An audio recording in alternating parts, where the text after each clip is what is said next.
변호사 한 분이 있습니다. 그는 자기 사무실이 잘 갖춰지고 난 다음에 사무실을 이렇게 차렸을 때 자기 사무실로 들어오는 1층 로비에 큰 갤러리가 있는 곳을 얻었습니다. 그리고 이제 그곳에 들어오는 사람들을 이렇게 손님으로 의뢰인으로 이렇게 받는 생활들을 하게 된 거죠. 그분에게는 5가지 사람을 이렇게 받아주는, 그러니까 자기가 찾아오는 모든 사람을 받아주지 않고요. 이 5가지 기준에서 최소한 3가지 정도는 합당하게 이게 합해져야 이렇게 의뢰를 받아주는 그런 분이었습니다. 5가지 다 저희가 알 필요는 없을 것 같고 가장 큰 거 하나, 그러니까 첫 번째로 생각하는 게 있었는데요. 이런 거였습니다. 아까 말씀드렸지만 그분의 사무실로 가기 위해서는 1층 로비에 있는 큰 갤러리를 지나가야 됩니다. 그 갤러리를 지나갈 때 그 의뢰인의 반응을 중요하게 보는 거죠. 그 갤러리에는 여러 가지의 그림이 걸려 있었습니다. 그리고 이제 가장 잘 보이는 중앙에 아주 굉장히 큰 그림. 그러니까 제가 좀 미술로 따져서 몇 호다 이렇게 말씀드리기 좀 애매하긴 한데 일단 누구나 눈만 살짝 들면 볼 수 있는 그림. 그리고 그 아주 정말 화려하고 시선을 끌고 사람들을 이렇게 멈추게 하는 그림이 있는데 그 그림에 대한 반응을 어떻게 보이느냐에 따라서 자기 의뢰인으로 받을지 안 받을지를 결정하는 거죠. 여러분 화면에 그림이 하나 나올 겁니다. 이게 누구 그림인지 아십니까? 우리도 아는 사람인데요. 누굴까요? 아시는 분들은 문자로. 우리 윤징수 집사님이 그린 그림입니다. 이게 동양화예요. 그 들풀을 그려서 해마다 전시회를 하거든요. 제가 듣기로는 요즘도 이제 전시회가 준비를 이렇게 하느냐고 그림 이게 그리고 계시다고요. 우리 윤징수 집사님이 그리는 그림은 이렇게 아주 큰 그림은 아니더라고요. 하여튼 보통 액자에 들어갈 만한 그림들을 그리시는데 이 그림 이렇게 여러 가지 색깔로 있는 그림들을 보면 되게 매력적입니다. 근데 이제 이런 그림이 정말 화려하게 로비 중앙에 탁 엄청나게 크게 걸려 있으면 사람은 누구나 한 번은 이렇게 보게 되거든요. 근데 이제 변호사에 원하는 건 그거예요. 보고 좀 탄성을 지를 줄 알아야지만 나랑 같이 일할 수 있다는 거예요. 의뢰를 받아주겠다는 거예요. 변호사 치고는 되게 좀 이상합니다. 왜 그러냐면 우리가 알고 있는 변호사들 중에 상당수는 돈만 되면 하는 걸로 알고 있거든요. 심지어 돈이 되면 그 사람이 잘못을 저질렀다고 하더라도 무죄로 만들어준다는 어떤 수를 써서라도 그렇게 하겠다는 약속들을 하는 게 변호사인데 이분은 그렇지 않은 거예요.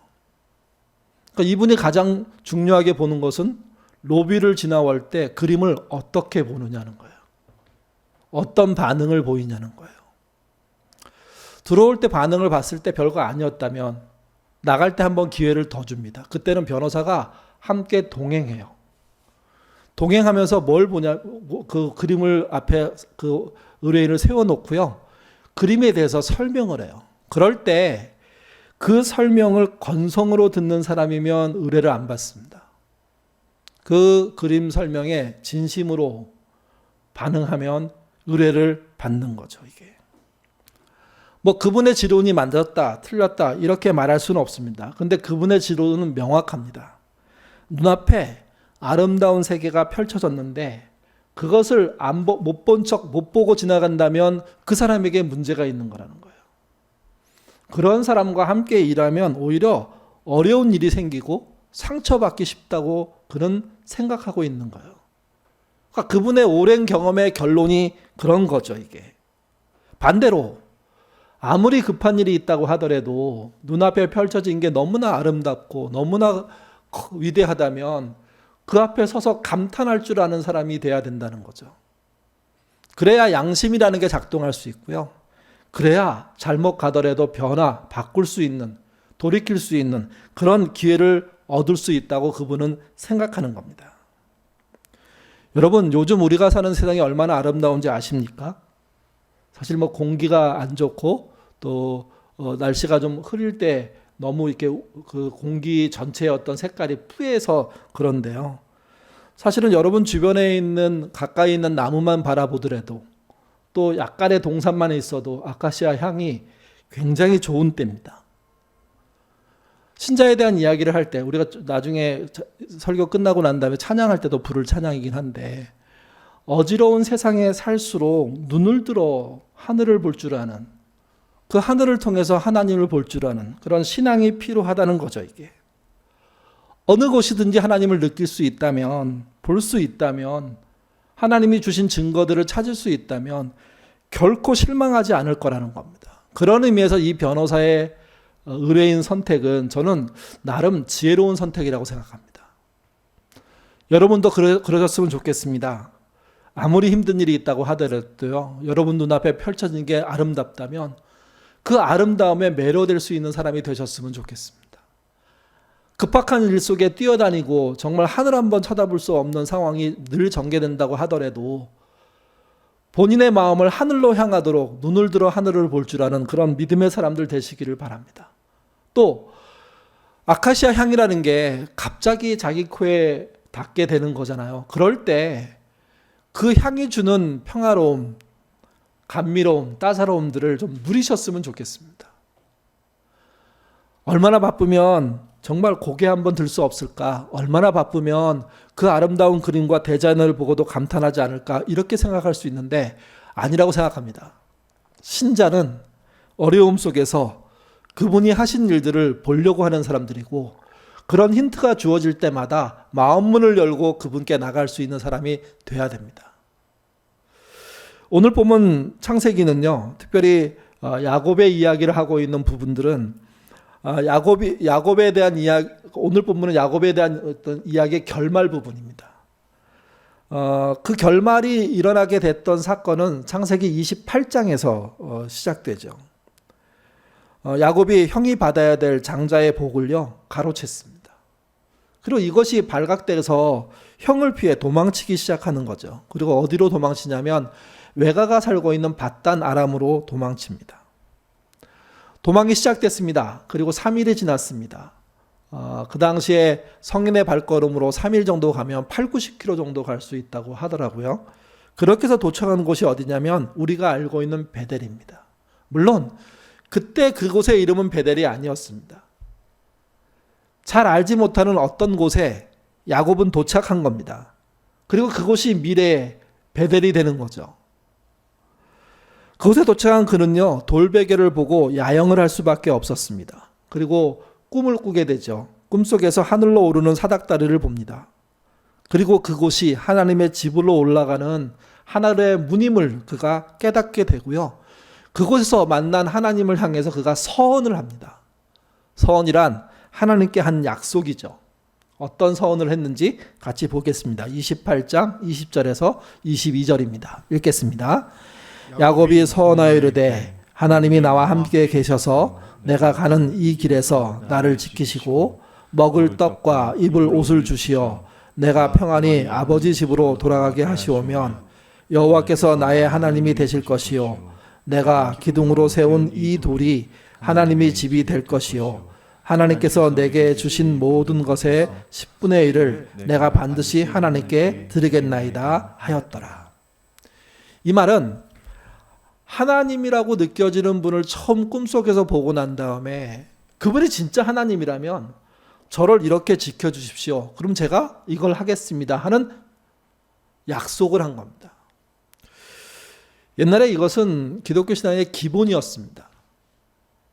전능하신 하나님께 그분의 인도함을 보고 그것을 확신하지 못하는 사람이 이렇게 해주시면, 이렇게 이끌어주시면 당신이 나의 하나님을 확인하겠습니다. 또 동시에 나는 이런 것을 하겠습니다 하는 약속들을 했던 거죠. 그런데 어느 순간부터 이런 약속들을 되게 비하하는 발언들이 생겼습니다. 왜 그러냐 하면 더 큰 걸 얻기 위해서 하나님과 딜을 하는 장면들이 등장했기 때문입니다. 자기는 자그마한 거 드리면서 하나님께는 엄청난 거 요구하는 모습이 마치 신앙이 좋은 것처럼 그런 오해를 불러일으키는 부분이요, 이 본문에도 나옵니다. 11조 부분이죠. 내가 10분의 1을 드리는데 그러면 당신은 나에게 10분의 9를 얹어 주십시오. 이런 식의 무슨 이상한 거래의 결과들을, 정말 사람만 이득을 보는 결과들에 대해서 사람들이 눈을 뜨기 시작하면서부터 문제가 생긴 거지, 사실 이 본문은요 문제될 게 하나도 없습니다. 최근에 지혜롭다고 생각하는 교인들은요 하나님께 약속을 하지 않는답니다. 자기가 지키지 못할 것을 알기 때문에. 그 태도가 옳은지 한번 생각해 보셔야 됩니다. 우리가 절실하지 않고 경제적으로 안정되고 건강하기 때문에, 위급하지 않기 때문에 당장에 뭘 하나님께 요구하지 않아도 되는 삶을 사는 분들이 참 많아졌습니다. 그러면서 하나님께 약속하고 뭔가 서원하고 뭔가 드리고 받는 것에 대해서 요구하는 이 과정들이 무시당하고 있는 겁니다. 근데 여러분 한번 생각해 보십시오. 이 신앙은 기독교 신앙의 가장 바닥에 기초가 되는, 토대가 되는 신앙입니다. 하나님을 잘 믿지 못했던 야곱이 하나님을 만났고 그분에 의해서 무언가 이룰 수 있다는 확신이 생긴 다음에, 제가 한 번도 가보지 않은 길을 가는데 하나님 이렇게 인도해 주십시오. 그러면 제가 이렇게 보답하겠습니다 하는 약속은요 당연히 할 수 있는 겁니다. 또 그 당시에는 11조란 제도가 없었습니다.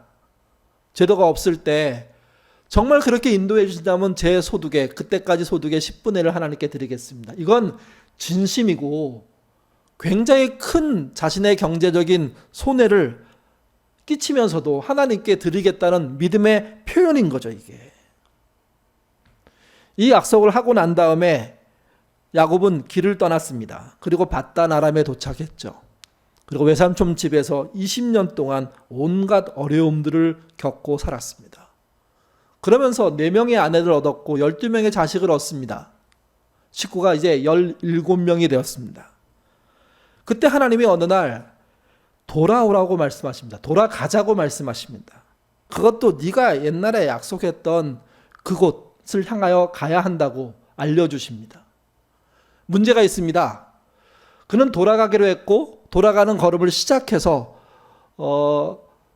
옛날에 살고 있는 베델 근처를 향해서 오고 있는데 형이 문제가 되는 거죠. 형에게 잘못했고 형에 의해서 큰 어려움을 당할 수 있다는 그런 이야기를 듣고, 나중에는 형이 400명의 군인을 데리고 자신을 맞으러 온다고, 자신을 향하여 온다는 이야기를 듣고 그는요 떨 수밖에 없었습니다. 왜 그러냐 하면 야곱의 식구는 19만 17명이고 종까지 합치면 많아야 30명도 안 되는 그런 규모이거든요. 그런 규모가 400명의 군대를 맞이한다는 것 자체가 얼마나 두렵습니까? 근데 하나님이 가라고 했고 그래서 가게 되는 거죠. 그리고 야복강 나루토에서 홀로 정말 하나님과 씨름하게 되고 정말 뼈가 위골되는 그런 어려움까지, 그래서 다리를 절게 되는 그런, 정말 생각해보면 치열한 시간들을 보내면서 결국은 형을 만나지 않았습니까? 그때 형은요 정말 동생을 기다리는 진짜 형이었습니다. 어떤 과정을 통해서 형이 바뀌었는지는 알 수가 없지만 결과적으로 보면 하나님의 보호 속에 정말 형의 환대를 받으면서 이제 고향집으로 돌아갈 수 있게 된 겁니다. 근데 여러분 성경을 보면요 야곱은 형을 완전히 믿진 않았습니다. 그래서 형이 자신의 집을 향하여 가자고 얘기하는데 거절하고요 숫곳이라는 데 머물게 되죠. 그리고 그곳에서 베델로 갔더라면 벌어지지 않았을 일들이 벌어집니다. 안 갔기 때문에 벌어졌다고 말할 수는 없지만 갔더라면 없을 법한 일들이 벌어진 겁니다. 그곳에서 자신의 딸인 딸 디나가 세겜의 아들에 의해서 정말 성폭행당하는 일들이 벌어지죠. 그리고 이것 때문에 분노한 야곱의 아들 시므온과 레위가 술책을 써가지고 세겜의 모든 남자를 죽이는, 그래서 정말 벌어져서는 안 되는 일들이 일어난 현장이 되고 말았습니다. 그때서야 그가 깨닫습니다. 자기가 가야 할 길을 가지 않고 멈췄다는 것을요.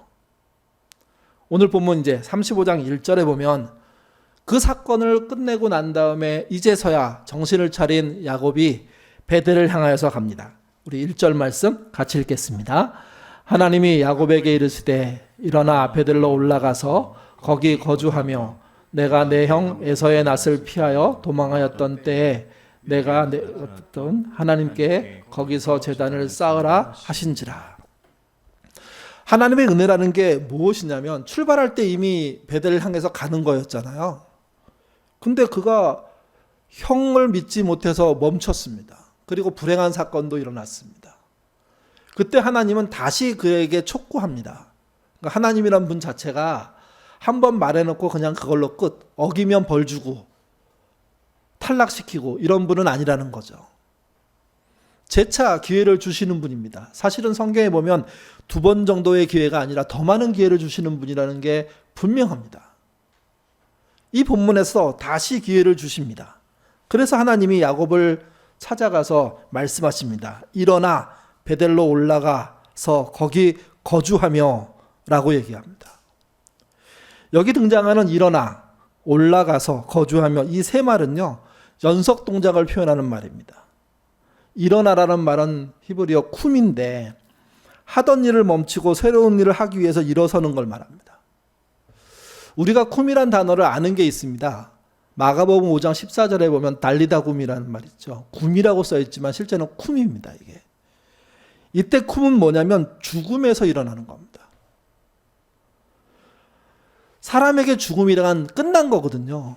근데 끝으로 만들지 않고 다시 시작하게 하는 것을 보여주시는 사건이고 하나님은 그럴 수 있는 분이라고 얘기하는 거죠. 이게. 그래서 여기 말하는 일어남, 이것은 새로운 시작, 새 출발을 의미합니다. 주저앉았던 자리, 도망치고 숨었던 자리, 형 때문에 피했던 자리에서 일어나야 됩니다. 실패의 자리에서 일어나야 됩니다. 일어나지 않고 무슨 일이 벌어진다고 생각하는 건 착각입니다. 일어나서 출발해야 됩니다. 새로운 목적지를 향해서 그 과정을 겪어내야 되는 거죠. 그 과정을 표현하는 말이 올라가서라는 말입니다. 이거는 올라가는 과정을 설명합니다. 베델이 특별히 높아서 그런 게 아니고요. 베델이 중요한 곳이기 때문에 그렇습니다. 우리가 그 서울로 지방에서 올라온다는 얘기 하잖아요. 그럴 때 부산에서도 올라온다 그랬고요. 여러분 평양에서도 올라온다 그랬습니다. 서울로. 왜? 서울이 가장 높은 산 위의 도시이기 때문에 그런 게 아니라 서울이라는 도시의 중요성 때문에 그런 겁니다. 여기서 말하는 베델로 올라간다는 의미는 높은 곳으로 올라간다는 의미가 아니라 베델이 중요한 곳이고 그곳을 향하여 가는 야곱의 그런 걸음이었기 때문에 그 길을 완성하기 위해서 가고 있다고 얘기하는 겁니다. 근데 이 일이 위험한 일입니다. 우리 34장 30절 말씀, 이게 왜 위험한 일인지 같이 한번 읽어보겠습니다. 야곱이 시므온과 레에게 이르되 너희가 내게 화를 끼쳐 나로 하여금 이 땅의 주민 곧 가나안 족속과 브리스 족속에게 악취를 내게 하였도다. 나는 수가 적은즉 그들이 모여 나를 치고 나를 죽이리니 그러면 나와 내 집이 멸망하리라. 여기 등장하는 악취란 말은 시몬과 레이가 세겜 남자들을 속여서 할례받게 했고 할례로 인해서 고통당할 수 있을 때 그 남자들 다 죽인 걸 말하는 겁니다. 그러니까 그 당시에 윤리적으로 따져봐도 문제 있는 속임수였던 거죠. 사기친 거죠. 약속한 건데 그러면 그 약속을 지키기 위한 노력들이 아니라 할 것처럼 약속해놓고 뒤통수를 치고 그래서 세겜의 모든 남자가 죽은 겁니다. 그럴 때 여러분 지역의 다른 족속들에게 공분을 사게 돼 있습니다. 저런 집안은 없애버리는 게 맞다는 게 그 지역의 어떤 윤리이고 그들이 갖고 있는 공분인 거죠. 그게 악취입니다. 시몬과 레이가 그렇게 했던 거죠. 근데 아까 말씀드렸지만 야곱의 식구는요 많아야 30명 정도 되는 식구거든요. 자식 합치면 17, 18, 19, 20 뭐 이 정도도 될까 말까 하는 집안이에요. 그러니까 그런 집안의 사람들이 이동한다는 것은 사실은 위험을 그냥 노출하는 거예요. 이게요. 그래서 35장 5절에 보아도 그 노출이 얼마나 위험한 건지 얘기하고 있죠. 사실은요. 근데 추격하는 자가 없었습니다. 이유가 뭘까요? 하나님이 35장 5절에 나오는 말입니다. 하나님이 그들을 두렵게 했기 때문이랍니다. 두렵게 한 것은 하나님이 하신 일이에요. 그 두려움을 하게 할 것이라고 야곱은 알고 있지 못했어요. 근데 하나님이 가라고 다시 말씀하시니까 일어서서 올라가는 일을 한 거죠. 그때서야 알게 된 거예요. 하나님이 그 주변 사람들을 두렵게 했다는 것을. 그래서 본인들에게 아무 일도 없이 목적지에 도착하게 했다는 것을. 세 번째 등장하는 말은요, 거주하며입니다. 일어서서 올라가서 목적지에 도착해서 그곳에서 살게 된 거죠. 야곱이 밧단 아람에서 출발해서 목적지인 베델까지 온 것을 의미합니다. 그래서 이제 약속을 지킨 겁니다. 물론 그곳에 가서 제단을 쌓고 제사를 드렸습니다. 여러분, 이렇게 일어나 가서 그곳에 베델에 거주해서 얻은 결과, 순종의 결과는 뭘까요? 9절입니다. 9절 같이 읽겠습니다. 야곱이 밧다람에서 돌아오매 하나님이 다시 야곱에게 나타나사 그에게 복을 주시고. 이 말은 좀 잘 생각해 보셔야 됩니다. 원래 밧다람에서 하나님의 말씀에 따라 베델로 오는 거였습니다. 여러 가지 어려움이 있었죠. 근데 중간에 베델까지 가지 않고 숫곳에 머물렀잖아요. 그래서 불행한 사건들이 벌어졌죠. 숫곳에서 불행한 사건을 겪고 난 야곱에게 다시 하나님이 아까 말했던 35장 1절에 또 말씀하신 겁니다. 일어나서 올라가자고. 그래서 순종해서 온 거예요. 그래서 9절에 나와 있는 밧다람에서 돌아오게 했다는 이 말은 틀린 말입니다. 어디서 온 거냐면요, 숫곳에서 온 거예요. 근데 얘기는 처음 얘기로 다 소급돼서 하고 있습니다. 왜 그럴까요? 하나님은 방향을 잃고 자기 소견에 옳은 대로 행동했던 야곱의 잘못을 그냥 덮으십니다. 그래서 숫곳에서 이야기를 빼버리시고 밧달 아람에서 베델로 왔다는 겁니다. 이게 믿는 자를 향해서 보시는 하나님의 시선 또는 평가의 방법이라고 생각하는데, 이걸 이렇게 붙이면 좋을 것 같아요. 하나님의 플러스 알파라고요. 중간에 포기하고 넘어지고 그래서 잘못되고 망치고 엉망이 됐는데, 그래서 하나님의 기회를 주시지 않으면 다시 시작할 수 없었는데 하나님이 은혜로 기회를 주셨죠. 그걸 완료했더니 전체를 다 했다고 얘기한 거예요. 여러분, 겨우 했는데 너무 잘했다고, 완벽하다고 이야기하는 칭찬을 듣는 게 된 거죠. 그런 분이 하나님이시라는 거죠. 그런 분이. 여러분, 하나님의 가장 놀라운 점은 우리를 포기하지 않기 위해서 노력하신다는 겁니다. 또 한 가지는 중간에 많은 실수가 있었음에도 불구하고 일이 끝났을 때 모든 것을 종결한 것으로 해주신다는 겁니다.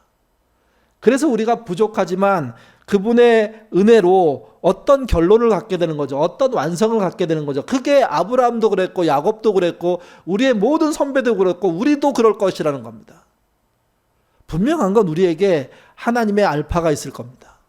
그 알파란 플러스 알파인 겁니다. 우리는 이런 말을 하면요, 굉장히 값싼 복음을 얘기하는 것처럼 생각하고, 또는 성공주의, 승리주의 여기에 입각해서만 생각하는데, 아니요. 성공주의자들과 승리주의자들이 이런 말을 잘못 사용해서 그렇지 실제 이런 일들은 성경을 통해서 있다는 이야기를 보여주고 있지 않습니까? 우리가 30%밖에 하지 못했음에도 불구하고 종결 지점에 도착했을 때 하나님의 은혜가 70%를 채운다는 이 이야기는 그야말로 성경에 있는 야곱의 사건을 통해서도 그대로 보여주는 겁니다. 이게. 심지어 성경은 이렇게 말합니다. 요한복음 14장 12절입니다. 같이 읽겠습니다. 내가 진실로 진실로 너희에게 이르노니 나를 믿는 자는 내가 하는 일도 그도 할 것이요 또한 그보다 큰 일도 하리니 이는 내가 아버지께로 감이니라. 이 말 자체는 말도 안 되는 말이에요. 어떻게 우리가 예수님보다 큰 일을 할 수 있습니까? 예수님이 하신 일이 가장 큰 일이죠. 우리는 그분의 일을 흉내낼 수도 없는 사람들입니다. 근데 예수를 믿는 우리가 한 일이 예수님이 하신 그 일보다 더 큰 일이 될 것이라고 말씀해 주신 이 약속, 이것이 우리 믿음 안에 있다는 것을 우리는 확인해야 됩니다. 이게 야곱이 그것에 대한 대표적인 사람 아닙니까? 일신의 안녕을 위해서 도망치고 있는 그에게 찾아오신 하나님께서 하늘로 오르내리는 천사를 보여주고, 또 그곳이 하나님의 집으로 들어가는 문이라는 사실을 알려주고, 그곳에서 야곱을 지키겠다고 말씀해 주셨죠. 그러자 야곱이 하나님께 약속을 하나 합니다. 당신이 나를 지켜주신다면 내가 이런 거를 하겠습니다. 여러분, 이 신앙은요, 정말 기본이 되는 신앙이에요. 이게 신앙 연수가 오래된 분들이 아주 되게 약은 말씀을 하세요. 무슨 말씀을 하냐면, 지킬지 못할 약속을 왜 하냐고. 여러분, 사람은 완벽하게 약속을 지키지 못하는 경우가 허다해요, 사실은요. 그래도 저는요, 약속을 할 줄 알아야 된다고 생각합니다. 2021년도 내가 완벽하게 하지 못했어요. 그러니 2022년도는 나는 아무 약속도 안 해. 특별히 신앙적인 약속도 없어. 그거는 하나님의 인도하심, 역사하심에 대한 기대조차 없다는 얘기하고 똑같은 거예요. 그게. 부족하지만 아내로서 남편을 토대로 한 약속이 있어야 되고, 남편은 아내를 토대로 한 약속이 있어야 돼요. 부모는 자식을 토대로 한 약속이 있어야 되고, 자식은 부모를 토대로 한 약속들이 존재해야 돼요. 그래서 내 아내를 위해서, 내 남편을 위해서 하나님 이렇게 해주십시오. 제가 이렇게 하겠습니다. 내 부모님을 위해서 이렇게 해주십시오. 하나님, 제가 이렇게 하겠습니다. 이 정도는 성공주의도 아니고 승리주의도 아니에요. 믿음을 갖고 있는 사람은 기본적으로 해야 될 일들이에요. 새해를 시작하면서 가족에 대한 어떤 약속도, 어떤 강구도 없이 내가 약속을 지키지 못할 거니까 안 했어. 굉장히 똘똘해 보이지만 그게 믿음이 없다고 스스로 공포하는 거하고 별다르지 않다는 겁니다. 아내의 수고스러움을 안다면, 그의 질병을 안다면, 그의 고통을 안다면, 남편은요, 하나님, 우리 아내가 이렇게 아픕니다. 이 병으로부터 낫도록, 이기도록 이끌어 주십시오. 제가 이렇게 하겠습니다. 이 약속하는 게 기본이고, 그렇게 할 때 우리의 믿음인 게 더 힘을 받게 되는 거죠. 그 약속을 다 지키지 못하더라도 지켜내려고 애쓰는 그런 은혜 속에서 뭘 얻게 되냐면, 하나님의 플러스 알파가 등장하기 시작하는 겁니다. 내 자식이 재수를 하고 있어요, 만약에. 여러분, 부모로서 어떤 약속을 해야 될 것 같지 않으세요? 이번 1년 잘 견디게 해달라고, 하나님, 제가 날마다 기도하겠습니다. 이런 정도의 약속들이 일어나야 돼요. 내 아이가 수고하고 땀 흘리는 만큼 저도 말씀을 보겠다든지 선행을 하겠다든지, 한 걸음 더 나가서 사실은 과외비도 없고 재수할 여력도 없는 사람 누구를 돕겠다든지, 한 걸음 더 나가서 더 큰 일을 할 수도 있겠죠. 내 자녀의 수고로움을 생각하고 그 수고를 덜기 위해서 내가 어떤 약속을 하고 그걸 지켜나가는 일들을 하는 것은요, 그건 신앙의 기본이고 모범이에요, 사실은요. 왜 한국교회가 힘이 없는지 아십니까? 절실한 앞에 약속하지 않아요, 아무도. 그러니까 본인도 돼도 그만, 안 돼도 그만이니까 하나님의 은혜가 나타날 리가 있나요, 사실은요. 지혜롭지 않고 미련한 겁니다. 나쁜 겁니다. 신앙을 잃어버리고 있는 겁니다. 정말 부모님이 걱정되십니까? 건강이 걱정되십니까? 그 건강을 놓고 하나님께 간구할 수 있어야 되고요. 그리고 자신이 무언가를 할 줄 알아야 됩니다. 아무것도 하지 않으면서 마치 신앙이 있는 세련된 신앙인 것처럼 생각하는 그들 때문에 교회가 지금 무너지고 있는 거죠. 하나님과 어떤 대화도 하지 않고, 어떤 것을 요구하지도 않고, 자기도 아무것도 안 하고, 그러면서 나는 현명하고 나는 약속 안 해, 이렇게 말하는 신앙이 돼버린 거죠. 그래서 기적은 없고 은혜는 없고 하나님의 플러스 알파는 없고, 더 냉랭하고 싸늘하고 사나운 그리스도인이 되게 되는 겁니다. 성경에 무엇이 복이냐 하는 이야기를 할 때 등장하는 말씀이 있습니다. 시편 73편 28절입니다. 같이 읽어보죠. 읽겠습니다. 하나님께 가까이 함이 내게 복이라. 내가 주 여호와를 나의 피난처로 삼아 주의 모든 행사를 전파하리다. 우리가 하나님을 가까이 한다는 것은요, 그분과 약속하는 것도 포함되는 겁니다. 나 스스로의 문제를 놓고 약속할 수도 있고, 나의 미래의 문제를 놓고 약속할 수도 있고, 내 자식의 문제, 아내의 문제, 남편의 문제, 부모님의 문제, 한 걸음 더 나가서 나둘남 식구의 절실한 문제를 놓고 믿는 사람들이 약속해 줄 수 있는 관계가 돼야지만 그게 옳은 정상적인 신앙이 되는 겁니다. 그때 하나님은 약속하는 자들의 부족함들을 채우십니다. 약속한 자들의 그 이루지 못한 영역에 하나님의 플러스 알파를 주십니다. 그래서 실제는 숫곳에서 베델로 온 건데 하나님은 바단 아람에서 베델까지 왔다고 말씀해 주시고, 그들이 용기 내어 이동할 때 주변의 사람들을 두렵게 만드셔서 공격하지 못하도록, 정말 숫자로서 따지면 하찮은 야곱의 집안인데 하나님의 보호로 많은 집안, 큰 집안들이, 큰 족속들이 지켜보는 가운데 베델까지 들어가게 되는 거죠. 또 베델에서는 어떻습니까? 하나님이 보호하셔서 그곳에 장막을 치고 살 수 있게 된 겁니다. 하나님의 보호를 받는 사람이 어떤 사람일까요? 부족하지만 자신이 할 수 있는 약속을 하나님께 하는 사람들입니다. 정말 사랑하는 사람들을 위해서 내가 할 일을 하나님께 고하고 해보려고 노력하고, 부족할 때 죄송하다고 말할 수 있는 신앙이 필요한 거죠. 그럴 때 그분들에게 하나님의 플러스 알파가 있습니다. 그 은혜를 누리시는 저와 여러분 되시기를 주님의 이름으로 부탁드립니다. 기도하겠습니다. 하나님, 우리의 신앙이 너무 건방져졌습니다. 하나님 앞에 정말 완벽하려고 노력하는 게 우리의 모습은 아닌지 돌아볼 수 있도록 주님 인도하여 주옵소서. 사람이 약속을 지키는 것, 특별히 하나님께 하는 약속을 지키는 건 쉬운 일이 아닙니다. 아마 이 땅에 살아가는 그 누구도 완벽하게 약속을 지키지는 못했을 것입니다. 우리가 여러 번 약속에 대한 실패를 하고 나서 악한 지혜를 얻었는데 그 지혜가 하나님께 약속하지 않는 삶을 살겠다는 그런 태도입니다. 주님, 야곱이 자기 인생의 인도함을 통해서 하나님께 약속했던 것처럼 우리도 우리의 삶을 통해서 우리를 인도하신 하나님께 약속하는 믿음의 사람들 될 수 있도록 주님 이끌어 주옵소서. 아내는 남편을 위해서 하나님께 약속하는 믿음 되게 하시고, 남편도 아내를 위해서 약속할 줄 아는 믿음의 사람 되도록 이끌어 주옵소서. 부모는 자식을 위해서, 그들의 길을 위해서 그들의 수고로운 과정들을 놓고 하나님께 약속할 수 있는 사람들 되게 하시며, 더불어 자식들도 부모의 건강과 또 부모의 그런 경제적인 삶과 미래를 놓고 하나님께 약속을 할 줄 아는 믿음의 사람들 되도록 도와주옵소서. 한 걸음 더 나가서 교회는 세상을 위해 하나님께 약속하는 교회 되게 도와주옵소서.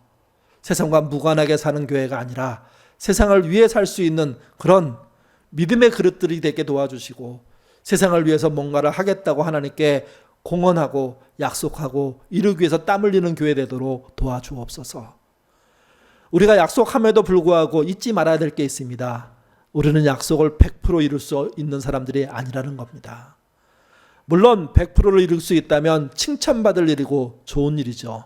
그러나 부족하더라도 최선을 다하는 약속을 지키려는 사람들에게 하나님의 플러스 알파가 있다는 것, 은혜가 있다는 것, 하나님의 채워주심이 있다는 것 우리가 알고 약속을 따라가는, 그래서 하나님의 보호를 받는 그런 신자 되도록 도와주시옵소서. 감사하며 예수님 이름으로 기도드립니다. 아멘.